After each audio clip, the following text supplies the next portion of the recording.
Coach, thank you very much for your time. I know you are busy this morning. You are planning for a very important game. Thank you for welcoming here. Good morning, my brother. Thank you very much for the opportunity. And yes, we are preparing for the second last hurdle of our season to qualify for the national playoffs. And I'm quite sure we're ready for tomorrow's game. Coach, before we get into tomorrow's game, I would like us to just have a look at your season so far. You played 16 games, you won 9, you drew 5 and lost 2. What were your overall thoughts of your season? For the first round of the season, I was really impressed with the boys. Our preparation has to get credit for that. The technical team, the technical staff, we worked really hard. During the first round of the season, it was very easy for me to tell that we only had a few, 2 or 3 teams who were really in the race against us. Second round of the season, I was a little bit disappointed with our momentum from the first game. We really deserved in the first 3 games to get maximum points in each game. Maybe the football gods were not with us, but I was always very confident that we will find ourselves in this situation. Coach, like you said, you started the season very well. Played 8 games, won 6, draw 1 and lost 1. It was pretty much impressive, given the fact that most teams start slow and gather momentum as they go. But second round started at the beginning of the year and you didn't win your first 4 games of the year. Did you get worried? To be honest with you, December break disturbed us very much because our team gained full momentum in our last game in December. In January, after the first fixture, and I saw that we really all over the opponent but just not able to kill off the game, I didn't really panic. I decided to go back to the training field and encourage the boys because the boys became despondent in terms of they doing everything they could but not getting the result. The team had some panic, the chairman had some panic, the boys were in a really difficult slump because they were giving their all but just things weren't going their way. I said to the technical team, you don't change a winning formula. Whatever we've done from the first day, let's continue and our luck will turn eventually. And after those 4 games without a win, coach, you then, in your last 4 games, went on to win 3 out of 4, which helped you finish on top. But one of the things that I think was key for you is your defensive record. Best in the league, tied with Highlands, only conceded 11 goals. Is your approach to protect your ball first and see what you can get, or is how you structure your team that has led you to concede so little goals? So, to give you a bit of an insight of how we prepare and to understand us as a team, I always believe you get to the venue with 0-0 and 1 point each.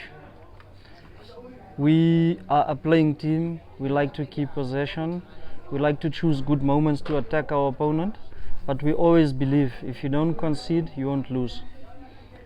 Training wise, between myself and the technical team, we have, as you've seen today, separate our groups at training. We have an attacking group and a defensive group, so credit has to go to the technical team as well as Coach Ashraf, who works with the defensive department. And yes, you are right. For the fact that we didn't concede a lot of goals, that was one of our strongest points. Because we know teams are aware we're a playing team and they're going to come at us, we always say, let's first make sure that we don't concede. Let's sit and read and see what they're trying to do. In the past 4 or 5 games, we've had our opponents pressing us with 3 or 4 in our defensive third. You'll see that they make it very hard for us to play. And after about 20-30 minutes, you can also notice the opponent doesn't have the physical capacity to keep going, and that's when you start seeing the dangerous Masia.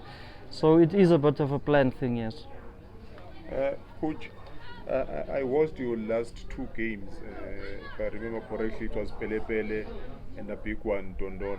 Those were very big games. And I thought your boys psychologically, they had this psychological strength to keep on pushing.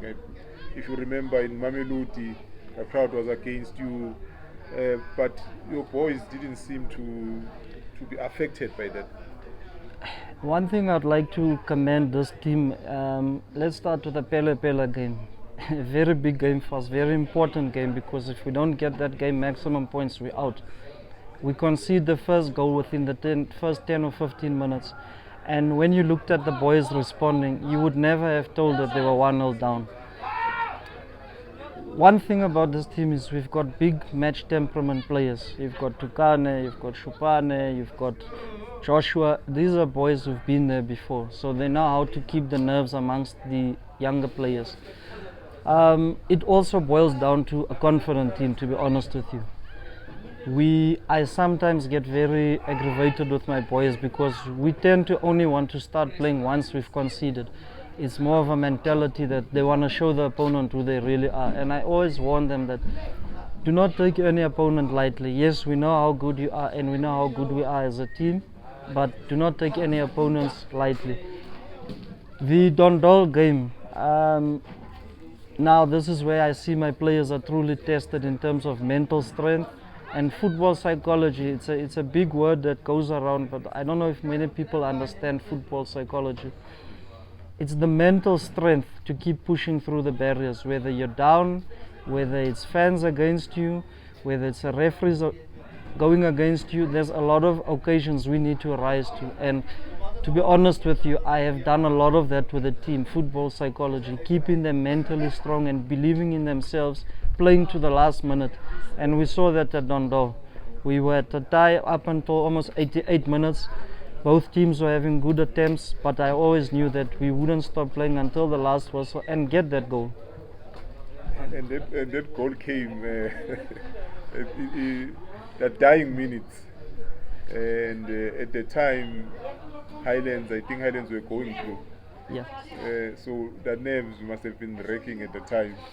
Having gone through that experience, do you think that experience prepared you for now, this final playoff in the province and hopefully in the national? So the first thing I'd like to just touch on there was a funny thing in the Dondol game. At 60 minutes, 70 minutes, 80 minutes, at each interval we had in news that Highlands have just scored and just scored and just scored. For a team to have scored exactly the 6 goals was amusing at some point, because I thought to myself, we still got this, a draw. Up until the 88th minute, prior to the goal we scored, Chopin had a chance where I was as sure as hell it's a goal. I think that was around 87 minutes. And a minute later we responded with the winner. But the experience, yes, as an individual, as a coach, has really grown me, given me a lot to think about, a lot to understand. And yes, did it help us prepare for where we're heading? Certainly. I think more also the boys have now clearly understood that you don't stop playing until the final whistle. Coach, you are now heading for the provincial playoff, but at the beginning of the season, did you think you'll reach this stage? Was it part of your mandate to ensure that you take the team to the playoffs, or it was just about building a team and preparing it for next season? So if I may share a funny story with you about myself as an individual. I worked for a bit at the Kaiser Chiefs Academy, and the chairman called me and said to me, last season they fought relegation. He feels like I would add some value to his technical team. I should come and have a meeting with him. Having a meeting with the chairman, he said to me, Coach, what I went through last season I don't want to go through again, but please, I know it's a big ask of you. This season we want to give it a real hard push. Before accepting his job offer, I attended a few of the team's friendly games and had a look at what there was to work with before I could confidently go back and say to him, yes, we can do it. Watching the game over two different friendlies, I went back to him and I said, Chairman, we've got something we can work with. If I have your support on and off the field, your mandate stands to me. I'll make sure that we get to the national playoffs. And a lot of speculations were around it, saying that this is your first season in ABC Motsepe. Are you sure you can deliver? As a football person, you know there's no team who prepares not to go through. But in retrospect, if we're really honest with ourselves, when you look at the team you have to work with and you look at the other teams, you can kind of gauge if you really have an opportunity of getting through or not. And to be very honest with you, my personal goal was in February already to have sealed our status going through, because in February, if we had 9 points with 6 games to go, we were sure as hell going to the playoffs anyway, or going to the regional playoff. Coach, now it's 180 minutes, hopefully no extra time, between you and the national playoffs. How much do you know about African All-Stars to enable you to prepare for them? So firstly, I feel like African All-Stars owe us.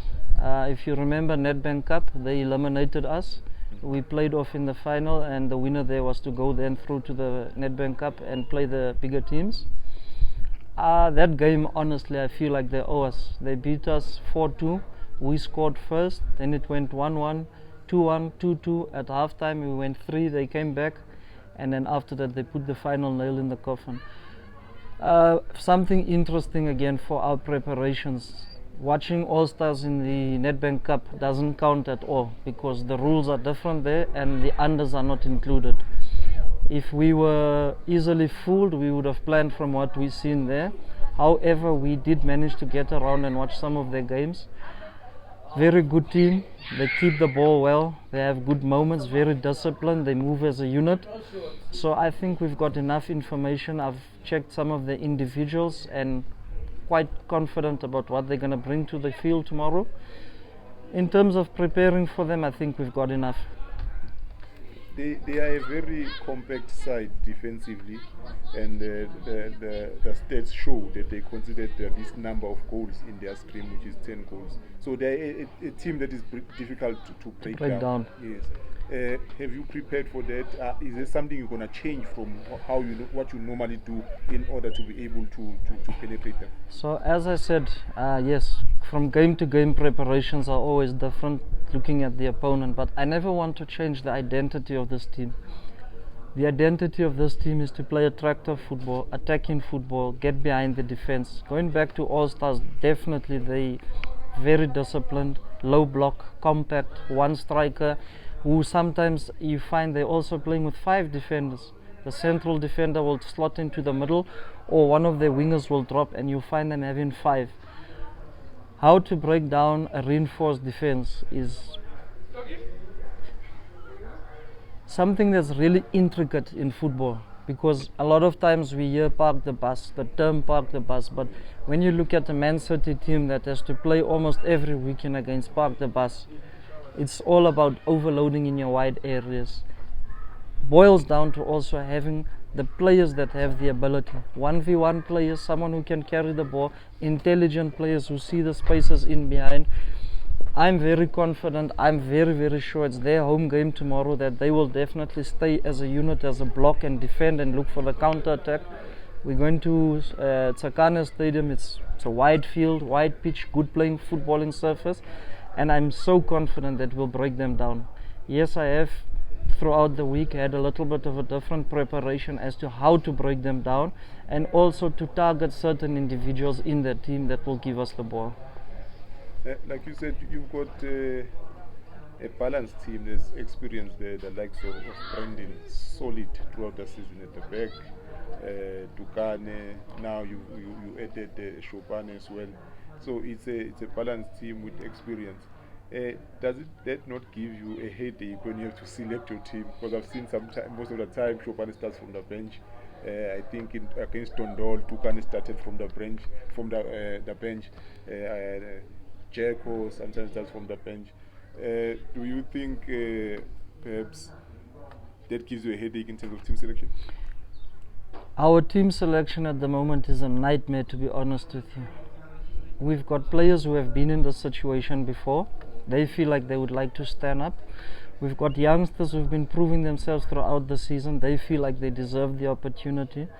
We've got a goalkeeper in Dingo and Jomo who have equally experienced and been through this before. So it's really, really difficult to choose a starting 11. I always base you as good as your last game, and therefore we will take the best players on the day who have shown in training that they're up for it. Then again, you also have a scenario with the under rule, and you've sort of got to plan for that because you must finish the game with 2 unders. So the unders we have, I'm really 2, 3, 4 of them excited about their careers and their futures. They've got a lot to give this country. Looking at their ages, I think this is the perfect platform to show that they deserve something. You have also somebody like Joshua Souls, who's on top of the park for us, fighting for everything. He's been there before, and you'll notice since Joshua has joined us, our system of players changed also a little bit. So yeah, it's very difficult at the moment to choose the best starting 11, and I'm also confident in every player that's on the bench. Our training is something where we need to make sure that 22 players at the same level, so their match minutes are balanced from training into the game. Their overloads are managed throughout the week, so we know that every player called upon is more than capable of delivering. Coach, these playoffs obviously home and away, and sometimes coaches would want to go away, make sure they don't concede, and then come into their home game and then play to win because they have the home ground advantage. How is your approach for these two games? So one of my wishes have already come through. I said when the draw takes place, I wish to be away first. Yeah, you're so right in terms of going away, try to consolidate, but unfortunately us as a team, we really don't care. You take us home or away, you take us to Mamelodi, you take us to Tsakane, you take us to Highlands, I promise you we will show up and play our brand. We're not going to park the bus, we're not going to sit there and say to ourselves, I think for me honestly, I'm saying to myself why I prefer to have them away first is because once you kill a team at home, when they come to you, the confidence level is different. So that's my approach on it. Go there, show them who we are, get the result, bring them to our home field, and give our fans a very big thank you for supporting us throughout the season. Coach, really appreciate your time, and we hope that whatever team images from these playoffs will go on and represent Gauteng very well in the national playoffs. Once again, thank you very much for your time. Thank you.